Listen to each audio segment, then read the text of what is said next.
Hello, my name is Victor, or Torvix. Tonight, I felt impressed to read The Family, a proclamation to the world, one of the more well-known statements by the church. In this church, we believe that the family is the most important thing, more so than any degree, any startup, any business, any sports achievement. That your ability to, and I speak as a man, your ability to build and sustain a family, to raise them as best you can with the world we live in today, to in a healthy, loving household, as tricky and as difficult as challenging it may be, is your most important achievement. You can buy so many houses, have so many cars, take so many trips, but your ability to raise a healthy family is the most important thing. So I am going to read this, do my best. If I stumble my words, I do apologize. The Family, a proclamation to the world. The First Presidency and Council of the 12 Apostles of the Church of Jesus Christ of Latter-day Saints. We, the First Presidency and the Council of the 12 Apostles of the Church of Jesus Christ of Latter-day Saints, solemnly proclaim that marriage between a man and a woman is ordained of God, and that the family is central to the Creator's plan for the eternal destiny of His children. All human beings, male and female, are created in the image of God. Each is a beloved spirit, son, or daughter of heavenly parents, and, as such, each has a divine nature and destiny. Gender is an essential characteristic of individual, premortal, mortal, and eternal identity and purpose. In the premortal realm, spirit sons and daughters knew and worshipped God as their eternal Father, and accepted His plan by which His children could obtain a physical body and gain earthly experience to progress toward perfection and ultimately realize their divine destiny as heirs of eternal life. The divine plan of happiness enables family relationships to be perpetuated beyond the grave. Sacred ordinances and covenants available in holy temples make it possible for individuals to return to the presence of God and for families to be united eternally. The first commandment that God gave to Adam and Eve pertained to their potential for parenthood as husband and wife. We declare that God's commandment for His children to multiply and replenish the earth remains in force. We further declare that God has commanded that the sacred powers of procreation are to be employed only between man and woman, lawfully wedded as husband and wife.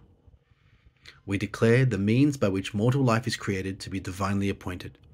We affirm the sanctity of life and of its importance in God's eternal plan. Husband and wife have a solemn responsibility to love and care for each other and for their children. Children are an heritage of the Lord. Psalm 127:3. Parents have a sacred duty to rear their children in love and righteousness, to provide for their physical and spiritual needs, and to teach them to love and serve one another, observe the commandments of God, and be law-abiding citizens wherever they live. Husbands and wives, mothers and fathers will be held accountable before God for the discharge of these obligations. The family is ordained of God. Marriage between man and woman is essential to His eternal plan. Children are entitled to birth within the bonds of matrimony, and to be reared by a father and a mother who honor marital vows with complete fidelity. Happiness in family life is most likely to be achieved when founded upon the teachings of the Lord Jesus Christ. Successful marriages and families are established and maintained on principles of faith, prayer, repentance, forgiveness, respect, love, compassion, work, and wholesome recreational activities. By divine design, fathers are to preside over their families in love and righteousness and are responsible to provide the necessities of life and protection for their families. Mothers are primarily responsible for the nurture of their children. In these sacred responsibilities, fathers and mothers are obligated to help one another as equal partners. Disability, death, and or other circumstances may necessitate individual adaptation. Extended families should lend support where needed. We warn that individuals who violate covenants of chastity, who abuse spousal offspring, or who fail to fulfill family responsibilities will one day stand accountable before God. Further, we warn that the disintegration of the family will bring upon individuals, communities, and nations the calamities foretold by ancient and modern prophets. We call upon responsible citizens and officers of government everywhere to promote these measures designed to maintain and strengthen the family as the fundamental unit of society. This proclamation was read by President Gordon B. Hinckley as part of his message at the General Relief Society meeting held September 23, 1995 in Salt Lake City, Utah. It's a strong statement. It's a true statement. This is one of the many things I read about the church when I was investigating it, when I was looking to learn about it and potentially join. I wanted to know what their stance was on families, because I live in Australia and a lot of the churches here have, for whatever reason, by force or by choice, abandoned marriage, abandoned family, abandoned what it is.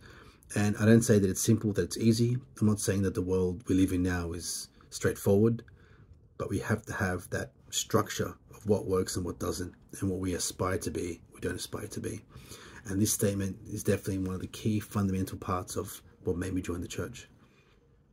I'll put a link down below in the comments. Please read it, reflect on it, and please give me your thoughts, your feelings, your impressions, your vibes, as the kids say. I'd love to hear it. God bless you. God loves you. I love you. Go to church, and I hope to see you soon.